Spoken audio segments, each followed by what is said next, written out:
Hello, I'm Mr. Eliason, and welcome to APUSH.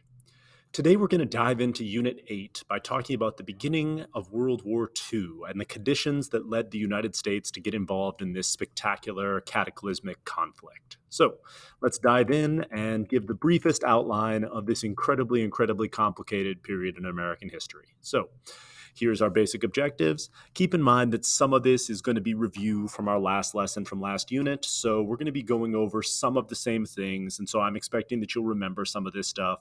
And I'm not going to go into as much detail as I could. And of course, keep in mind that World War II is a subject that people have almost unbelievable amounts of depth in. And so there's tons of different lessons and videos going over all of these different conflicts and battles and strategies and all this. So I'm going to give you just the briefest outline to make sure you're able to follow it, with the understanding that there's almost unimaginable depth below the surface. So at this point, of course, the situation in Europe is looking rather bleak. Hitler and Nazi Germany have taken over most of Europe and are plunging deeply into the Soviet Union. And it seems like nothing might be able to stop the Nazi blitzkrieg except perhaps, some conditions in Russia along the sort of Moscow and Petrograd front up there. So, or Leningrad, I guess, at this point. So that's the situation in Europe. And while this is happening, keep in mind that, of course, the United States is signing the Atlantic Charter with England, which you should definitely pause and read because it reveals some things about how neutral we were prior to December of 1941. So read, and then we'll come back together. Obviously, not super neutral in that we're pledging to help, rebuild the post-war world and fight against Nazi tyranny with England, despite the fact that we're still ostensibly neutral in this conflict. So, yeah, pretty telling. This Atlantic Charter is the basic principle by which Roosevelt justified his increasing aid to the Allies. We talked previously about how cash and carry transitioned somewhat seamlessly and, somewhat secretly into Lend-Lease, and how the United States was clearly not neutral in this battle, despite the fact that, ostensibly we were neutral. So, yeah. Anyway, Lend-Lease, that's the thing that's going to happen. We're also going to do the whole destroyers for bases deal with England, where we're giving England 50 destroyers in response in exchange for taking over English naval bases in the Caribbean.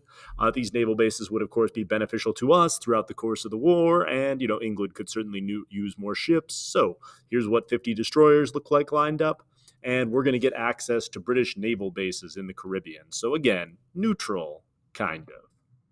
As you also hopefully remember, we're drafting men into the military, despite the fact that we are, again, ostensibly neutral. This is, of course, to shorten the mobilization period to help us in this sort of preparatory period for war. So we're not actually declaring war, but we are drafting men into the military, so we'll let you do the math on that one. All of this, as we hopefully remember, is stuff we talked about last lesson. But despite all of this, the United States is not going to be able to formally enter the Second World War because of a strong isolationist movement known as the America First movement. Generally, there's a general anti-Nazi sentiment in the United States, but there's also a sentiment that getting into European problems last time wasn't super beneficial for the United States, so we should probably stay out in the future. Maybe, probably. Anyway, the extent to which we wanted to get into war versus get out of war is somewhat proportional to how much we felt like the war would affect us. So here's the basic graph at this point. And let's explain the process that got us into war. As you can hopefully see here, Imperial Japan has been expanding relatively quickly. You've got pockets. You've got entirely almost all of North China under the control of either Japan or one of their puppet regimes. You've also got pockets of Japanese control around Hong Kong, around Shanghai, and they're starting to take over French Indochina, which we're going to get to in a minute. In fact, if you look at this bubble of areas that Japan is taking over, you'll notice something is conspicuously absent here, which, of course, we're very aware of. The Philippines has a U.S. protectorate right in the path of Japan's creation of the East Asian co-prosperity sphere. So, yeah, that could be problematic for us. And, of course, the Japanese taking over French Indochina is going to be a big problem, which we're going to talk about momentarily. So the annexation of French Indochina and the dividing up of Indochina into a northern Indochina, which is going to be a Japanese Japanese-occupied territory, and a southern Indochina, which is a French Vietnamese puppet state, As you hopefully remember, France has already fallen to Nazi Germany, and so Japan, being an ostensible ally of Nazi Germany, the French puppet government in the Vichy regime agreed to a Japanese occupation of North Indochina. And of course, the French are going to continue to ostensibly control South Indochina, although again under a Nazi regime. So we're going to divide up what is today Vietnam, Laos, and Cambodia into a northern and southern sort of area. I wonder if that's going to come back to cause problems in the future. So the occupation of this territory is, and in conjunction, of course, with the sack and the rape of Nanjing, is what led the United States to finally pass an oil embargo on Japan. The United States had been putting some economic pressure on Japan, but totally cutting off the Japanese supply of oil was a way to hopefully stop the Japanese from moving and advancing, considering the United States was the single largest supplier of oil to the Japanese. And it really gave the Japanese a somewhat difficult choice here, where they're more or less forced to attack oil depots and try to seize oil from other countries, or their supply of oil was going to run out because the Japanese were certainly not oil independent, and so obviously it's hard to fight a modern war without oil, and so the Japanese are going to have to make a difficult choice here. At the exact same time that this is happening, of course, Germany is invading the Soviet Union, attempting to capture first Moscow and then Leningrad and then Stalingrad. As we hopefully remember from our world history classes, this is going to go extremely poorly for Hitler and the Germans, and this is going to be the beginning of the end for the Nazi regime. But again, we're not going to rehash all of that. So just keep in mind that at the same time this is happening, the Germans are also sort of hoping that the Japanese will take the northern path and attack the Soviets, maybe even the port of Vladivostok, in order to sort of jointly divide up the Soviet Union the same way that Germany and the Soviet Union divided up Poland. So Germany is hoping that the Japanese might attack the Soviets, and instead they're going to, for the most part, go the other way. So here's a takeaway as far as pushing us into the war. So take a moment, pause, and read. So this, of course, talks about the benefit of having the Russians in the war and the role that Stalin played in taking out Adolf Hitler. Again, there's lots of videos covering the whole Eastern Front of World War I or World War II. And so if you're interested in that, take a moment, go and dive into that, and then return to us. In the end, the Japanese decided to take the southern strategy, attempt to attack Western oil resources as opposed to the Soviets, and to try to take on the Philippines and eventually, hopefully, Australia. The target was Pearl Harbor, the U.S. naval base on the island of Oahu, with the hope being that Admiral Yamamoto, the architect of this attack, hoped that he could utterly devastate the U.S. Pacific Fleet, establish a pretty strong defensive perimeter, and then more or less force the U.S. to sue for peace by making the taking of islands and the moving closer to Japan so painful that the United States would not want to take this on. This, of course, it seemed like a reasonable strategy, although it somewhat backfired. And in retrospect, the Japanese starting a war with the United States was definitely not a good long-term strategy for Imperial Japan. The Japanese attack on the United States brought the United States into World War II, but Hitler also decided to declare war on the United States.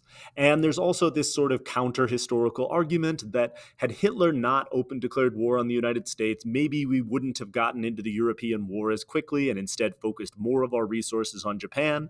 But honestly, Roosevelt was pretty interventionist and pretty tied to the British, so I'm not sure that holds historical water either. So again, I'll let other people debate about this, and we'll keep going forward. The Japanese then launch an invasion of the Philippines, where the United States does attempt to defend, but Douglas MacArthur is forced eventually to evacuate, and famously declaring that, of course, he will return to the Philippines. And so we'll get to Douglas MacArthur a lot more in future lessons. And the Philippines and this sort of northern Indonesia falls to the Japanese as well. This is, of course, incredibly brutal, and this is one of the first sort of experiences that Americans have with the Japanese treatment of prisoners. This is from the Bataan Death March, so take a moment, pause, and read. This whole treatment of captured Americans, captured Filipinos, honestly captured everybody, is going to really factor into the way that World War II is going to go in the Pacific, and the incredibly brutal treatment of prisoners on both sides, and the really harsh feelings that this war is going to engender. For understandable reasons, the Americans did not want to surrender to the Japanese, and the Japanese didn't want to surrender because after treating prisoners this way, they could almost be guaranteed that they would get similar treatment. And so the war in the Pacific is going to be extraordinarily unpleasant. As the Japanese move in and attack Singapore, there are some attempts to push them back. Most famously, the British ship, the HMS Prince of Wales, is destroyed by a Japanese aircraft carrier. This destruction of one of these modern super dreadnoughts, this state of the art battleship, really starts to hint to people that maybe battleships are not going to be the cutting edge essential technology of this war, and maybe aircraft carriers are going to be a much bigger player here. And so the sinking of these British ships by the Japanese really harkens to a new era of naval combat. And so we're going to spend a lot more time talking about aircraft carriers. The Japanese are also going to move on and take Midway Island. They're going to take the Solomon Islands. They're going to start invading New Guinea, which we'll talk about later, take the Dutch East Indies, take Burma, and start expanding into India. And we'll talk more about all of that when we get there. So, yeah, a lot of stuff to cover in the Pacific front.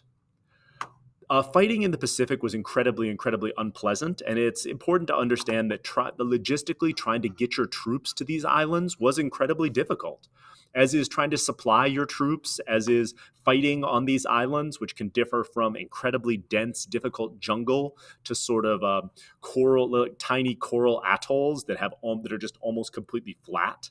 And so we're going to talk about a whole bunch of different types of combat in the Pacific, but just keep in mind, man, it's difficult.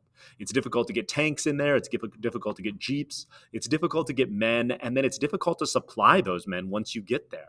And so one of the things we often forget is how important logistics are in warfare.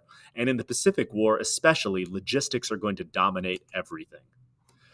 So here's the British withdrawal from Burma. So take a moment, pause and read, and then we'll move on. In the end, the United States does take a minute to strike back against the Japanese in what's called the Doolittle Raid. This was more or less a moral victory. We bombed a number of Japanese cities with sort of long-range bombers.